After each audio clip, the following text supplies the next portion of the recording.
And today we're talking about steps on ways you can protect your pet from the sun. Just like people, it's equally important to protect their skin and prevent damage. So this morning we are joined by Dr. Patriquin, who's co-founder of Dr. Kelly's Surgical Unit. Thank you so much for being here. And this is a concept that, I don't think I've ever heard of before, but it's something that we need to keep in mind, protecting our dog's skin with sunscreen. Yeah, of course. I mean, they have skin just like we do. You know? It makes sense, yeah, right? Right. You think that they're covered in hair and they'd be safe from all the sun rays, but the reality is that there's a lot of open areas that can, if they get a lot of sun exposure, they can get red and irritated, sunburned, and create some real issues. Yeah, and we have Hans here, who's the star He's of the show prop dog right for now. today. That's right. Exactly. So what are some of the products that you recommend in making sure that we keep our dogs safe and see that we have something for dogs' noses Noses, too? yeah. So the first thing to consider is that human sunscreen is not safe generally for pets. Okay. So there are some that are, but you want to be very careful of the ingredients. Zinc, which is actually the stuff that we might use for our skin as a healthier way, is not safe for dogs. It's actually quite poisonous. Okay. So you want to be careful. You talk to your veterinarian about what the right products are, and they do make pet-specific ones. I had no idea. So they do make creams, and they do make sprays, and they do make wipes. So you just want to get a feel for it. And what you want to do is find one that you feel is going to be safe or is recommended by your vet.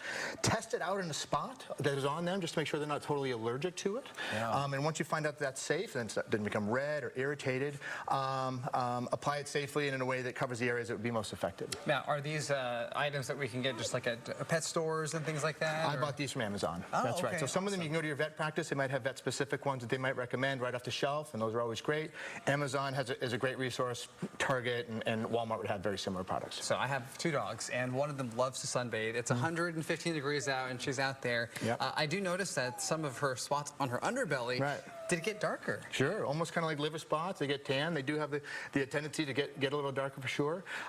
In small doses, it's relatively safe, and applying sunscreen to your dog every single day, not super recommended as it is a substance that you're trying to put on them. But if they do spend a lot of time outside, it wouldn't be a bad idea on those days to make sure that you either limit that time or cover them in the spots that are being affected by the sun the most. Because it could actually lead to skin cancer if right in certain cases. That's correct. The first thing to look out for is bright red, itchy spots, irritation, but over long exposure, they could end up with like a cancer. It's kind of like a squamous cell cancer in which those need to be removed, and it could be detrimental to your pet.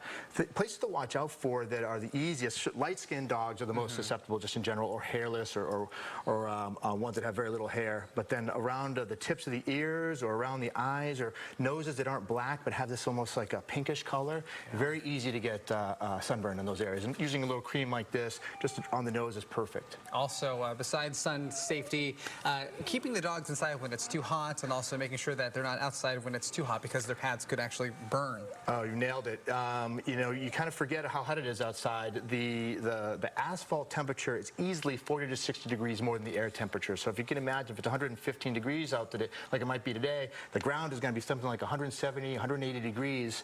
The best way to check if it's safe for your pet to be standing on the pavement is take the back of your hand, put it on the asphalt, and if you can hold it there for 7 seconds, your pet can walk on it.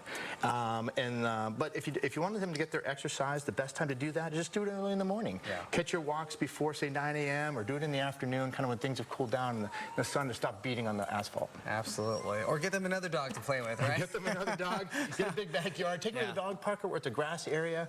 But keep in mind, dogs do not sweat like we do, so they can very easily overheat. If you don't want to take them out there at noon, no matter where you're at. They cool off by sweating through their paws or by panting. So you always want to make sure they have a lot of fresh and cool water. And if they spend a lot of time outside, maybe ice in their water bowl is not a bad idea. Awesome. All right. Well, thank you so much. And Hans, thank you for being here. Good job, Hans. All right.